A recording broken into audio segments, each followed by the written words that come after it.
Hello on YouTube, welcome to another vlog, Saturday vlog. A lot of stuff going on today, so I thought I'd bring my camera, but I've forgotten the microphone, so if the audio sounds a bit different, that's why. I normally got a shotgun mic on top of the camera, but we're au natural today, straight off the inbuilt mic, so might sound a bit crap, but at least it's a video, right? Volvo's getting its windscreen removed today. Auto glass are on the way just now. They've just phoned me, so I thought I'd best start the video so I can get the Volvo with a windscreen in. They'll be pulling all this out. And we'll be able to see how bad this rust is. Volvo's out of MOT now as well, and there's still jobs that I need to do to get it through an MOT, including a CV boot. I think that's it. Might have some issues with the cat because we're going to have to get a full test done again, and it only just scraped through the emissions on the first test that I had it done, but Volvo will be fine. I've got a replacement, I'll show you shortly. I've got a temporary replacement, I don't know how temporary it's going to be, but I've got a replacement daily driver, I'll show you it later on. Chuck's over, he's pulling the engine out of his EG today, perhaps, maybe. Making a start anyway. So, maybe some case 1 stuff going on. I was trying to rush the other night. I came up here one night during the week and I was trying to put the 46 back together. I bought a few new ball joints and everything that I needed just to get it back. I got that new Guibo, the rubber donut. I got a new one of those, replaced all that. But yeah, it was a bit of a rush, and then I managed to end up being able to borrow a car of a chap at work, kind of my gaffer, so I best look after this car. I'll show you outside. It's pretty, well, you might not think it's cool, I think it's pretty cool, only because of my upbringings and my past. I think it's alright, but for a temporary car it's pretty sweet. Chuck, what do you think? It's the temporary beast. Oh mate, it's a ripper, isn't it? Sick, innit? Yeah. Well, you know I like touring car dailies, and that'll, you know, if you've not already seen it on Instagram, then just wait. So E46, I was rushing to get it all back together, but in the end I decided everything was just a bit too... Come over here. I was meant to be doing all this. I was meant to be cleaning all this up. This is the rear subframe. And I was just going to start seeing how bad it was with the wire wheel, but I thought I'd get a video of it first so you can see how bad it was. It's all solid, it's just surface rust. So I'm going to give it a clean up. I've got some new arms as well from CP Performance, Chris Pickering. Thanks, mate. I know he watches the videos, so yeah, I got some new camber arms, so they go in place of them. It's similar to the Toyota where the camber used to be adjusted on a little eccentric washer in the rear hub. This bolt snapped as well, you might remember, in a focus. So on my Autobahn ambience video, I think it was, I was cutting this out with a grinder. It's all seized up, it's seized up into the ball joint that goes in there. So I had a nice bit of fun the other night getting it out of that hub. Took quite a lot of perseverance to get the old ball joint out, because I've been using a tool where I was like, I'll show you my tool. No, well this is the old tool, but it gives you an idea. Just a bit of threaded bar, and then some of these. Where are they? Just some big, I don't even know what they're made of, metal, some kind of, I don't know what they're made of. But you know, just enough to push the ball joint out, so I've been using that. But I mean, I was going to replace this anyway because these bushes are inbuilt. So I was gonna. There's not a huge amount of play, but there's enough play in it to make me want to change it. And these arms, they're like, I don't know, about 50-60 quid each, and the hard race stuff isn't much more. So yeah, why not? So this is a bush originally as well, and it's going to be these pillow ball kind of spherical joints, and it'll be both sides will be the spherical joints. So hopefully not too harsh on the ride, but at the same time, E46, I still don't really know what I'm doing with it, to be honest. But oh, and I've got some new wheels for the MR2. Hang on, wait there. Shite out of the way.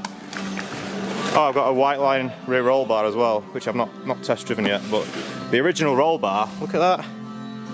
It's fucking thin, that, isn't it? So there's not much girth on that. It's just 15mm when I measured it, and that was with some gunk on as well, so it might even be smaller than that. But the one that's on it, the white line replacement, is 18mm. Hang on, let me just turn this light on. You can see me shiny new wheels. Wow! These are plus 42 8J, so fit pretty well. The Volks these wheels here, which were on the back previously, they're ET35. So my wheels are going to be sat 7mm further in. It should hopefully cure that rubbing issue that I had at Cadwell. But I need to get tyres mounted up and stuff. The MR2 is the project at the minute. Where can you see my white line roll bar? There it is. You can just about see it. Did they come off? Oh fuck. There's my roll bar up there. Ignore that bit of lambda centre wiring, I need to sort that out. That wiring was originally connected to the original roll bar, so I need to sort that. Got just enough room on that rear ball joint, as you can see. Still got a bit more room, to be fair, so I could have probably gone a higher offset, but obviously you can't really pick and choose when it comes to these kind of wheels. You just have to see what you get. But yeah, happy with those. I drove to South Wales for these last Sunday after work. I was at work till 2 and then I went and got them. Not that that's part of the story, but I didn't get back while late, but it was a good day. Went in the Volvo, did 420 miles in the Volvo, averaged 26.7 mpg, but oh well.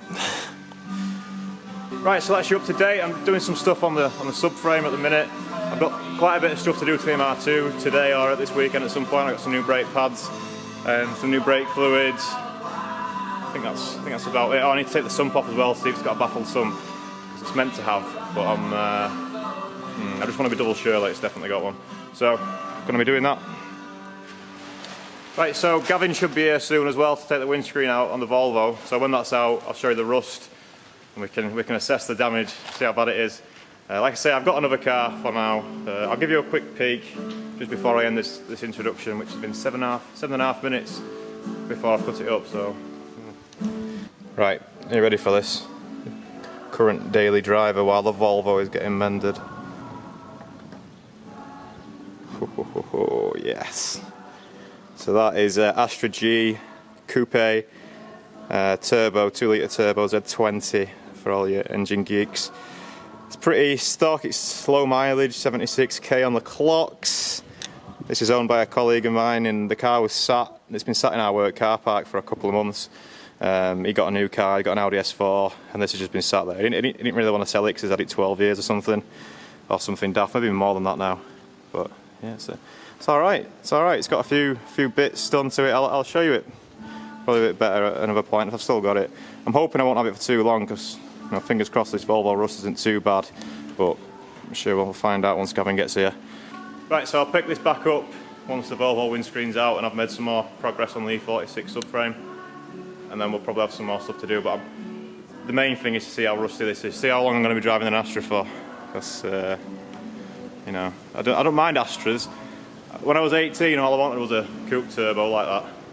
I had a 1.8 one, just a normally aspirated 1.8. I really wanted a turbo, and I nearly bought one. And I went to look at one in Wakefield, and the geezer took me down the M62 and it flat out. Fucking ruthless.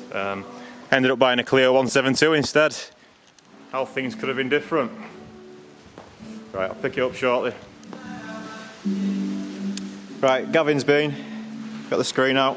I'll show you this in a second. I decided to go a bit further with the E46 subframe. I mean, not a bit further, but I've actually started doing stuff to it now, because I took the subframe off months ago and it's just kind of sat there since, but I've had a look at it today and it's just started, I don't know, I think I'm going to get this powder coated, to be honest. I've started working it with a wire wheel and that, and I was going to paint it, but because I bought some POR 15 for the DC2 and I was just going to coat it in that, but I was like, maybe I'll just get powder coated because I want to change the bushes and stuff anyway.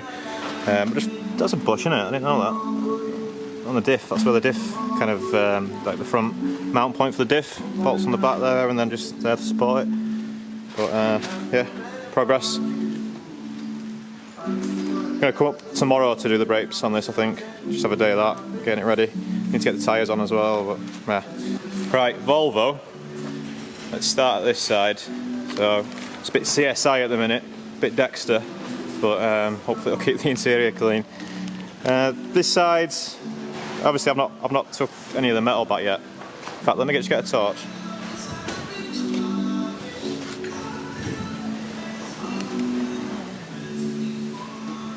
Okay. So there's quite a lot of sealant on still across that line. But it don't look that bad, does it? That's probably the worst bit. Just in there.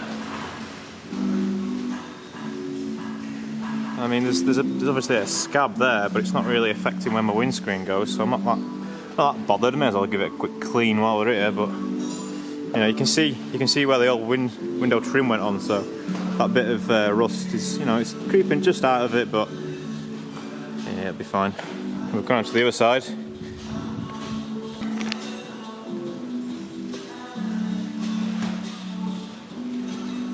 So yeah, it's not bad at all. I'd say that's the worst bit just there. So this will be the main concern. But this is where the crack occurred. Around here somewhere. It's like there. Must have been some of this shit here. So what I'm going to do now, I'm going to get myself sat in and just work it with a wire wheel on a drill, just nice and steady. So hopefully the interior will be all right, but we just need to work it away. This creates a lot of dust and a lot of shit, but hopefully we can just send it on the Scirocco, yeah.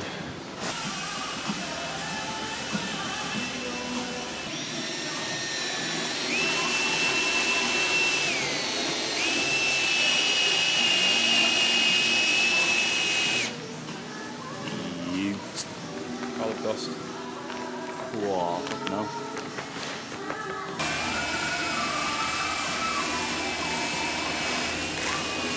Haven't found any holes yet. Yeah. Yeah.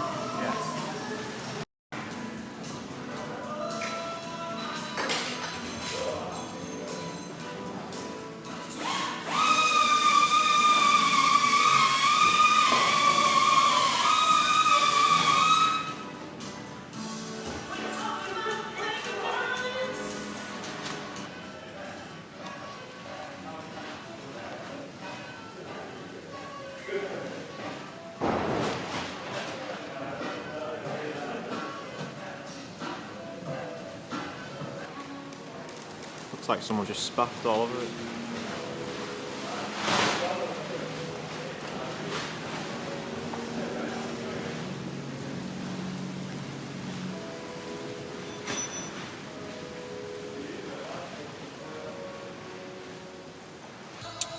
Right, I just need to do a little outro because I forgot to do one and almost just got home and then realised that I'd not done an outro at all. So, well, we're in the Astra as well, so we might be able to give you a quick look at the Astra. The best part's the gear linkage in it. Yeah, sometimes it stays over there, sometimes it's over there, and first and third are one of the same. If you can get first, you're lucky, but this is a common Vauxhall problem. So I think I've done one of these on a Corsa way back when, but I think it just needs a new linkage. But it's all good. Have a look at the mileage though, Charles.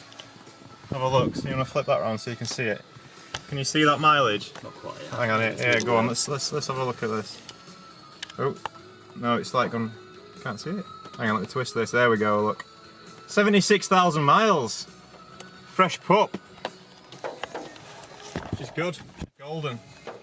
So today's been a good video, I hope. Was it? There's only been about 4 clips in this video, haven't there?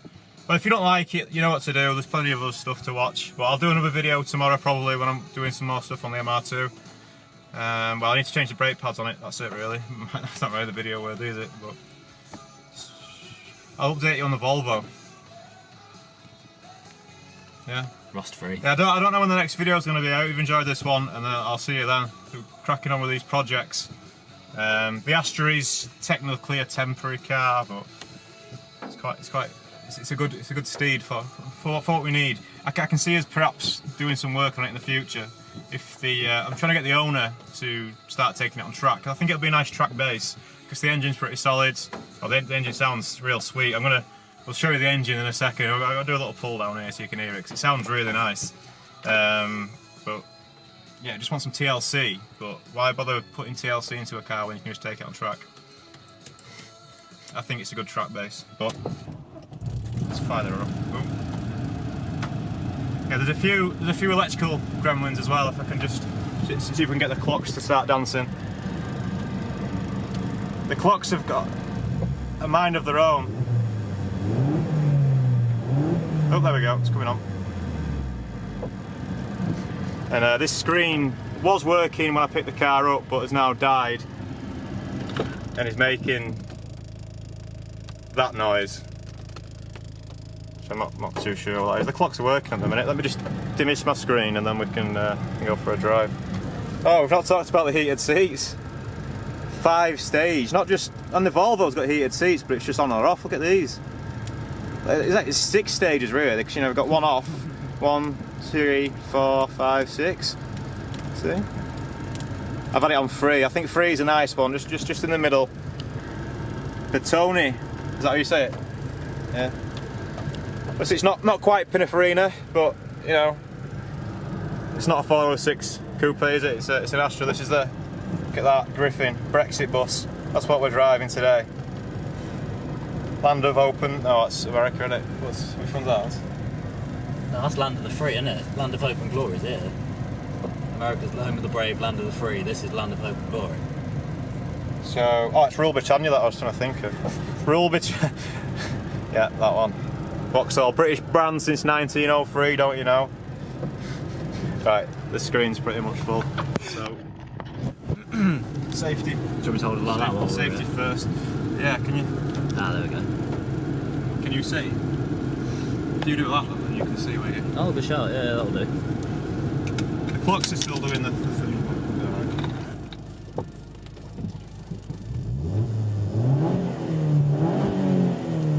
In fact, is it worth you doing an outside just while I rev it, so we can hear it? Can do. Would you mind? Not at all. I've got my assistant Charles with me today. Cheers, Charles. I think this engine deserves it, personally. Good luck. Whoa.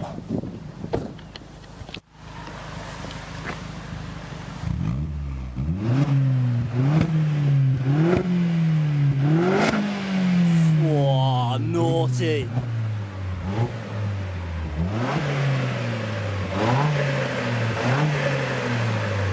Nice bit of flutter.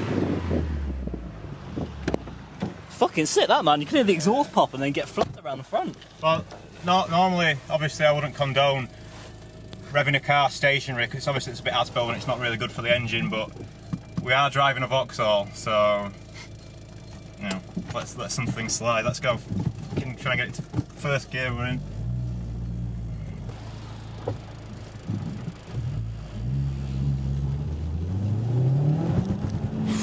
Wow. Oh, a little hop into second. Whoa, she rips, boy. It's pretty fast, man. It's probably as fast as the Volvo, which is. And the Volvo's fucking rapid. Right, so that's the new daily. Thanks to my gaffer for lending me it, and yeah, I'll see you in the next video. Thanks for helping me today, Charles, with a bit of camera work. No worries, bro.